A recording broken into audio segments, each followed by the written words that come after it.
For the past few months, I've been participating in a challenge that you may have heard of called 75 Hard. So, what is 75 Hard? The challenge is actually from 2019, but it's been picking up a lot of steam on social media and a lot of people are doing it. I would describe it as a challenge of discipline and consistency because it consists of a bunch of activities that you have to do every single day. And if you miss one of the activities, you have to restart from day one. The activities consist of two 45-minute workouts. One has to be outside, walks count, drinking a gallon of water, sticking to a diet with no cheat meals, not drinking any alcohol, reading 10 pages of a nonfiction book, taking a progress pic every day, and this wasn't part of the challenge, but I added that I have to call a family member every day. Again, if you miss one of these activities, you restart at day one. Individually, none of these are that difficult, right? You've probably done a couple 45-minute workouts before, read 10 pages. What is the hard part of this challenge? It is doing it every single day for 75 days. Especially balancing trying to have a social life and having a full-time job. So why did I do 75 Hard?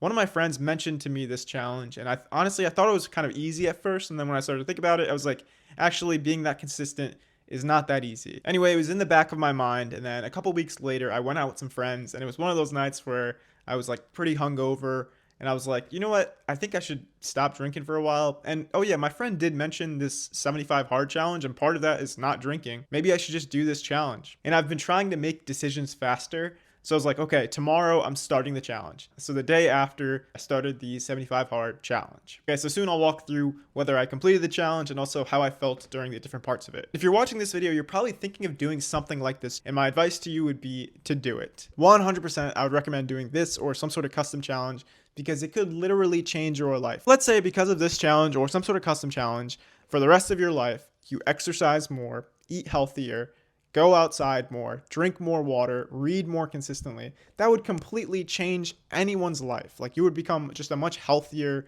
person physically and mentally. So yes, I'd recommend this or some sort of challenge to anyone. Granted that they speak to their doctor and they make sure that, whatever the activities that they're doing is okay. 100% I would recommend this because it could completely change your life. Throughout this video, I'll share the things that helped me throughout this challenge. And even though I have a long way to go on this channel, I'll share the things that helped me implement these habits and be relatively consistent doing them. To be fair, there were certain things that made this challenge easier for me. I have a remote job and I live in Los Angeles, California, where it's almost always nice out. And you might be watching this and being like, yo, I live in Chicago. I don't want to go outside for 45 minutes every day in the winter. Fair enough. But my question for you then is like, what's the challenge that you think you could do that you think would be good for you?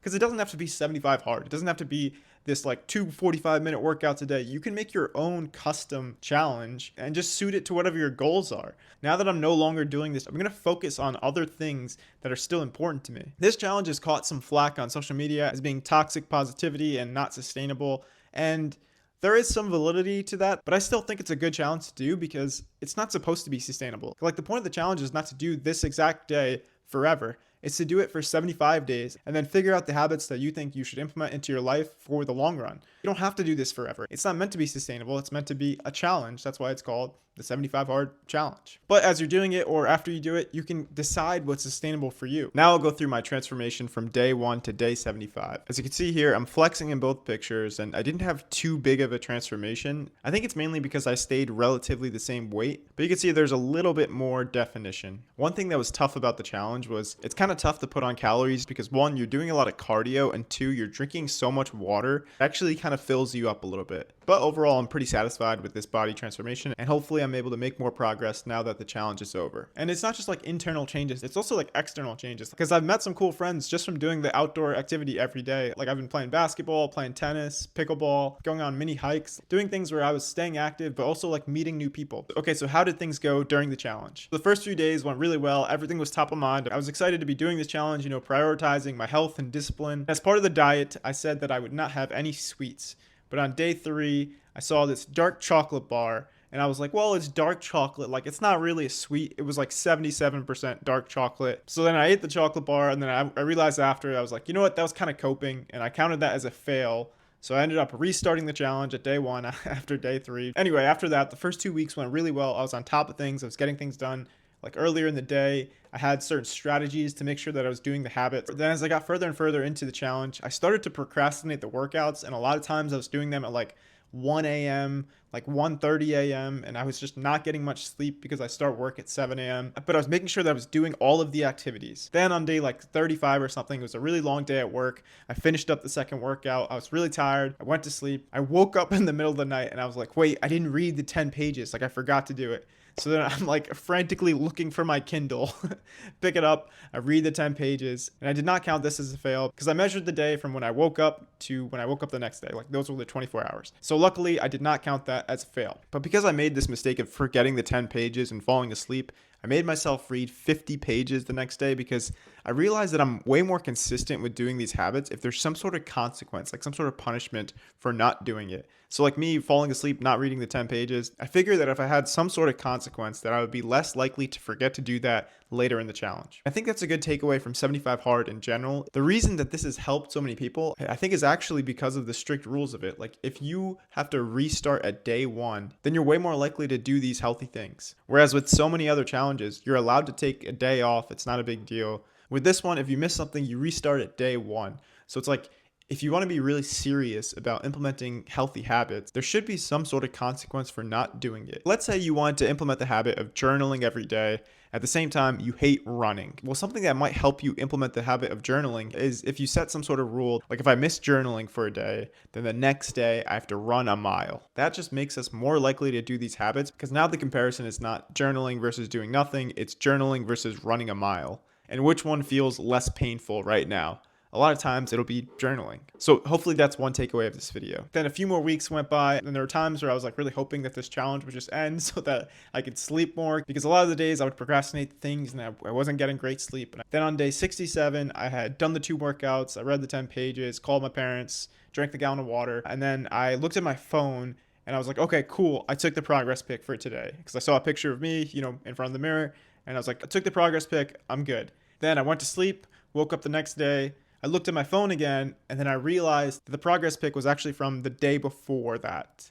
So on day 67, technically by the official rules of 75 Hard, I failed the challenge because I missed one progress pic, like the smallest part of the challenge. And it was just like an honest mistake. And for a couple hours, I was really beating myself up over this because it was like such an easy thing that I overlooked. So if you're going to do this challenge, knock things out early in the mornings, especially the things like drinking the water and taking the progress pic. I can't tell you how many times I had to chug like 32 ounces of water like right before I was going to sleep.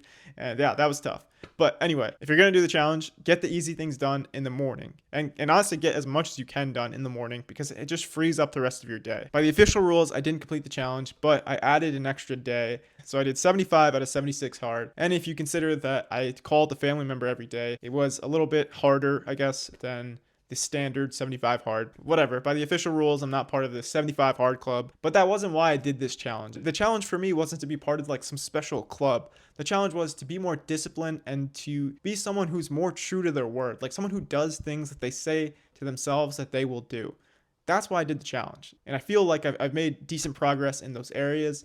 So I'm not counting this as like a complete failure, even though by the official rules, I did not complete. So now I want to talk about what I learned in terms of like habit implementation, time management, discipline, all of these things. Okay, time management. There are a couple things that really helped me with time management in order to get all the activities done and that you maybe could apply as well. Because again, I had a full-time job. I was trying to make content, still have a social life, and get decent sleep. The most important time management hack I have for you is to invite your friends to do physical activities. Like if you're going to do this challenge or if you're just trying to exercise more consistently, one thing that can be really helpful is asking your friends to hang out and do something physical. Like instead of grabbing drinks or food, just be like, yo, do you want to like play basketball or like go on a hike or go for a walk? Anything like that. I was doing that a lot and that really helped me still have a social life and knock out whatever exercise I was trying to do. Because I'll be honest, if for 2.5 months, like I didn't really see any friends because I was doing this challenge and doing work from home and then making content, I would just not feel good about myself. The way to do this is to find the hacks that make it fit into your life well. And one thing that can help with that is inviting people to do these like physical activities together. Okay, limiting social media. I know I just said I was making content, so you're like, how are you limiting social media if you're making content?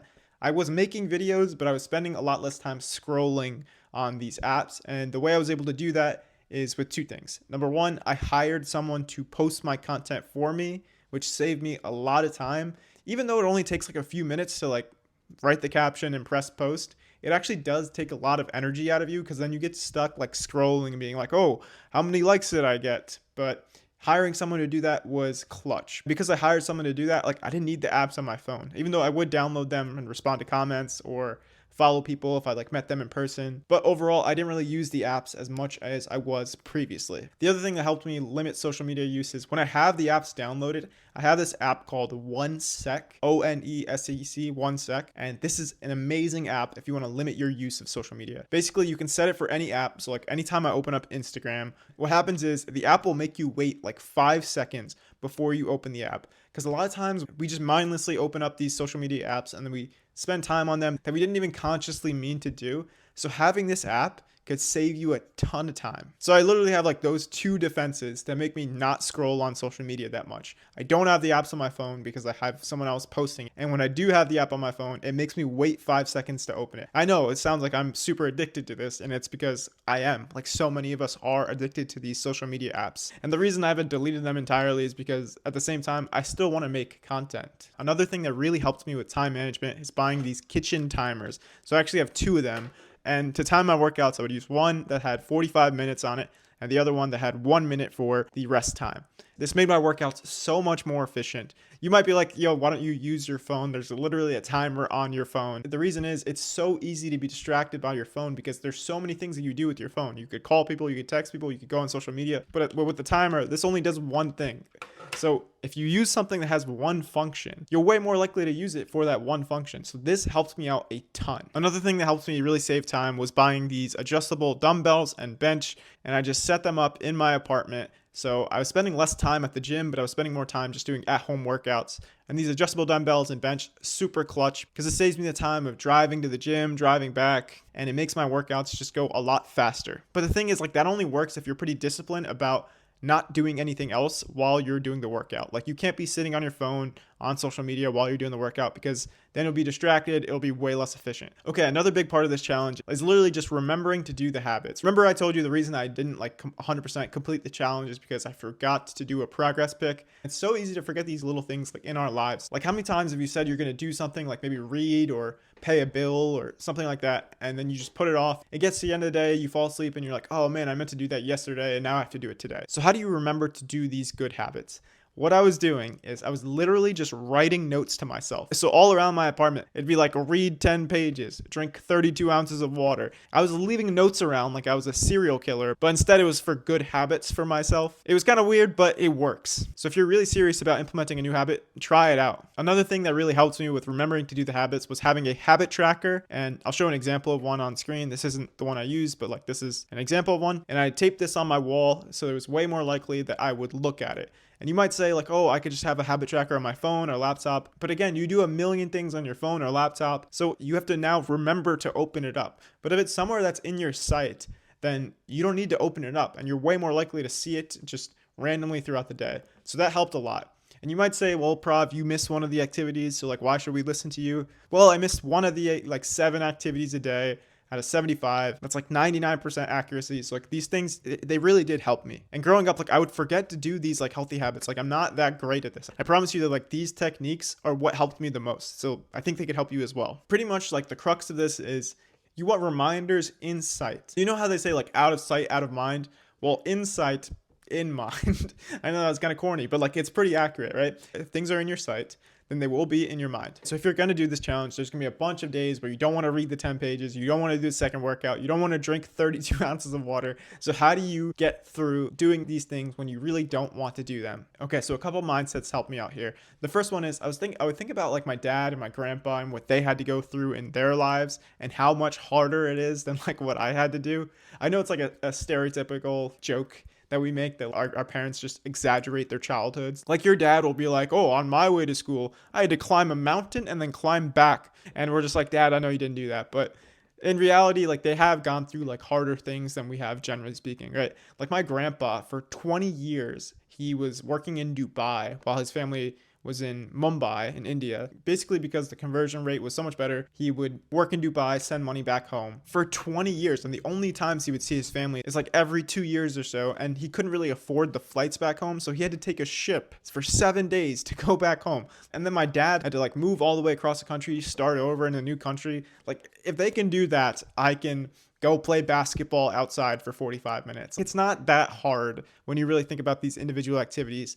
And if you can really like reframe it in your mind, you can convince yourself to do things that you know would be good for you that you actually don't really want to do. And the second mindset that really helped me get through this was I didn't want to restart the challenge. Like I wanted to complete it. I wanted to complete the 75 days.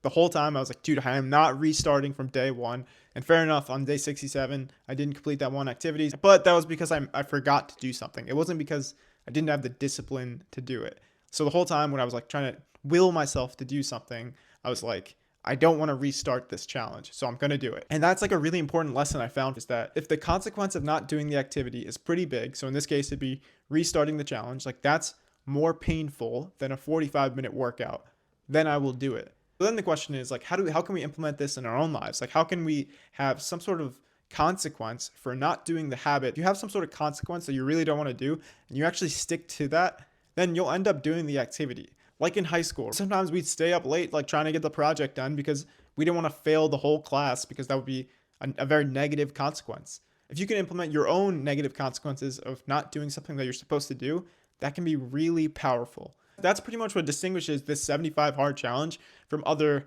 challenges where you can just take a day off. Okay, now I'm going to talk through the different parts of the challenge. The outdoor workout. This is by far my favorite part of the challenge. Like I mentioned, I started playing basketball again, tennis, pickleball, going on walks with friends, doing mini hikes, all of these things that were like really just fun to like get outside again. I remember when I was in grade school, I would just go outside for at least like a half hour, an hour every single day. And I wasn't really doing that consistently because I worked from home and I would go to the gym indoors. But having this outdoor workout, even though it's so simple, like, yo, just go outside for like 45 minutes, was really a game changer. And I think if you're going to do some sort of custom 75 hard challenge, I think you should really include an outdoor workout as part of it. Next, calling a family member every day for 75 days. Aside from the outdoor workout, this was my second favorite part of the challenge because it forced me to create this habit. I live across the country from my family. I have to like consciously make an effort to call them, and it was just really nice like catching up every day and keeping them posted in terms of like things that are going on in my life. And I know like a lot of people watching this, they're going to be like, I'm not that close with my family. Like I can't call them every day. Or you might be like, oh, I'm pretty close with my family, but we would fight if we talked every day. Honestly, it's worth the couple arguments or annoying conversations in order to have a consistent routine of talking to your family. From doing this, I would like ask my parents random questions. I would learn things about like their childhood that I didn't know previously. And I got closer with my family just by calling them for like 2 minutes a day. Like, come on, you could call your parents for like 2 minutes a day. And also, man, like you don't know how much more time you have left with your family members. It's an unknown. The older I get, and I know I'm not old, I'm in my 20s, but the older I get, the more I really try not to take that stuff for granted. Okay, that was pretty heavy, but now I'll talk about the second workout. So typically I would lift weights in my apartment using the adjustable dumbbells and bench that I mentioned, and occasionally I would do some yoga in my apartment, and then other times I would do like 2 sport activities, like I would play tennis and then pickleball, something like that. Next up, reading 10 pages. This was a pretty good part of the challenge and something that I did really enjoy, because previously I was reading almost every day, but I would set the goal of literally just reading 1 page. And you might be like, oh, why are you reading only 1 page a day? Because typically the hardest part of any habit is just starting for the day.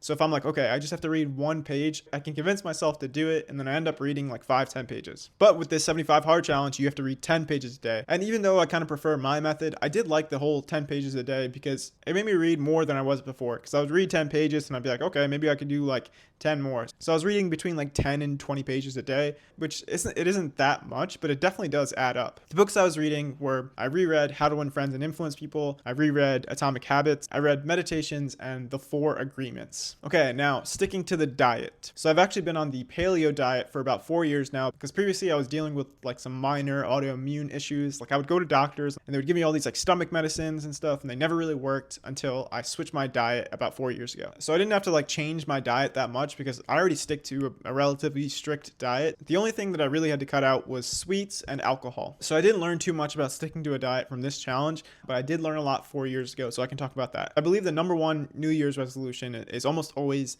losing weight. And like somewhere between 90 and 99% of people fail their New Year's resolution. So why do most people struggle to stick to a diet? I think it's for a couple reasons, and I'm going to mention 3 right now. Number 1 is they still consistently eat foods that make them addicted to the foods that they're trying to avoid. For example, if I was trying to cut out cookies and brownies, but I was still drinking soda, then that wouldn't work for me because the addictive ingredient about cookies and brownies is sugar, and I'm still having a lot of that by drinking soda. So if you're consuming a lot of something that is addictive, the other things that you're trying to cut out that are the same addiction will be extremely difficult to cut out. So if you really want to stick to a diet, you have to identify the parts of it that are addictive and focus on that. Not just cutting out cookies and brownies, but being like, I want to cut down a lot on sugar. So that's one reason. The second reason is most people don't realize that the cravings go away. Like they get this uncomfortable feeling when they have a craving and then they give into it. But that feeling doesn't last forever. It becomes less and less intense over time. Like if you cut down on sugar for 3 weeks, I don't think you'll have very strong cravings. At least that was the case for me. So it's like you literally just have to get over the initial hump of feeling uncomfortable, and then it becomes a lot easier. But most people, they either don't realize this or they don't act like they know it. And the third reason I want to talk about is people don't think of themselves as disciplined. Like if you think of yourself as a disciplined person and you have the identity of someone who's like, you know what, from now on, I don't have a lot of sugar, and you're like, I'm that type of person, then you're way less likely to cheat on your diet. This is from Atomic Habits, but let's say there's 2 people trying to quit smoking. Person A says, I'm trying to quit smoking. Person B says, I'm not a smoker anymore. Who's more likely to not smoke? Person B, right? Because if you're trying to quit, that means you don't have the identity of someone who already quit. You have the identity of someone who's trying, and in a lot of cases, people who try don't succeed, right? If you have the identity of someone who just doesn't smoke, then you're way less likely to do it. Okay, the next part of the challenge I'm going to talk about is not drinking alcohol. This was a pretty interesting part of the challenge. I'm not sure the last time I went 2.5 months without drinking. It was probably during the early part of COVID, where we were all stuck at home. I might have gone that long without drinking, but at least in the past few years, I had not gone this long without having a drink. And I'm not gonna lie to you, I did have some level of FOMO, like fear of missing out, because my friends would go out and there were times where I stayed in or other times where I went out and I didn't drink. And just to be honest with you, a lot of people will tell you like going out and not drinking is just as fun as going out and drinking. That's not true. It is more fun when you have a couple of drinks, but it also makes the next day worse. It's kind of a trade-off, right? And there will be some times where like that trade-off is actually worth it, and other times it's not. At least for this challenge, I was like, okay, since I'm doing the challenge, I'm not going to drink for 75 days. Let's see how it goes. Now that the challenge is over, I've gone out and I've drank a couple times. I'm going to definitely cut down on it, but not cut it out completely, because I do like going out, having some drinks with friends, going to happy hours every once in a while, but it's not going to be like a consistent part of my week. It's just something I'll do every once in a while. I will say that if you do this for like 2.5 months, you don't drink and you still go out sometimes, one thing you'll definitely learn is how to be in social situations where other people are drunk and you're sober. Like it'll definitely help your social skills to like go to a party, not drink, and still be able to like communicate with people. Even if you're not doing a challenge like this, I do think that that's a good thing to do, because a lot of times people, they get reliant on alcohol for social situations, and it's better to be someone who's not reliant on it. Like you can drink if you want to, but you don't need it. So that was a nice part of not drinking. I will say when you go out and you're not drinking and other people are, the first like 2 hours are pretty fun. But after that, when everyone's like pretty drunk and you're the only sober one, at that point, it kind of gets annoying. And I just was like, all right, I'm gonna leave at this point. And there were some people who were like, dude, what? Like, you're not drinking? Like, dude, come on, you have to have a drink. And I'm like, no, like, this is pretty important to me. Like, I want to do this challenge. And they're like, oh, dude, like, don't be lame. Just have a drink. And when people are like that, the best thing to do is just to be like,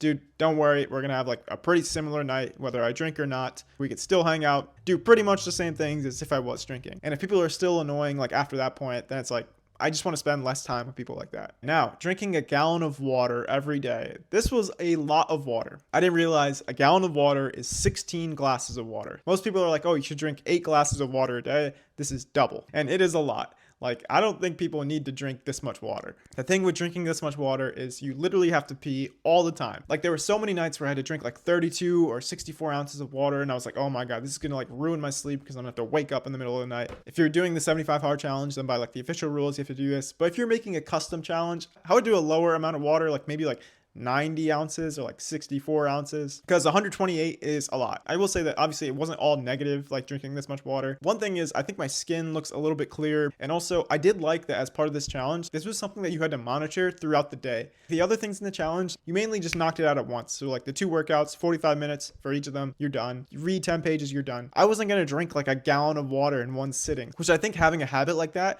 can translate into other good habits as well. Because if you're constantly thinking of something healthy like that, like, oh, I need to drink this much water, then just naturally, like, you'll also be thinking of the other healthy habits that you're trying to implement. So because it was something I had to like track throughout the day, I was thinking about the 75 hard challenge throughout the day, which made it more likely for me to do the other activities. So I do think if you're doing some sort of custom 75 hard challenge, having like a certain amount of water that you have to drink would be good. I just wouldn't do 128 ounces unless you're doing like the official challenge. Okay, lastly, the progress pick. If you're going to do this, get it done early in the morning, because again, this is like day 67. I forgot to take this one progress pick, and like that's why I can't say I completed the official 75 hard challenge. Overall, I'm really glad that I participated in 75 hard. Now I have some pretty healthy habits and I'm a little bit more disciplined, and I can translate that to other areas of my life and hopefully make more progress, whether it's in like my physique or things that are important to me, like making content. Again, I want to be someone who's true to his word to himself. And I think that that's what this challenge is about.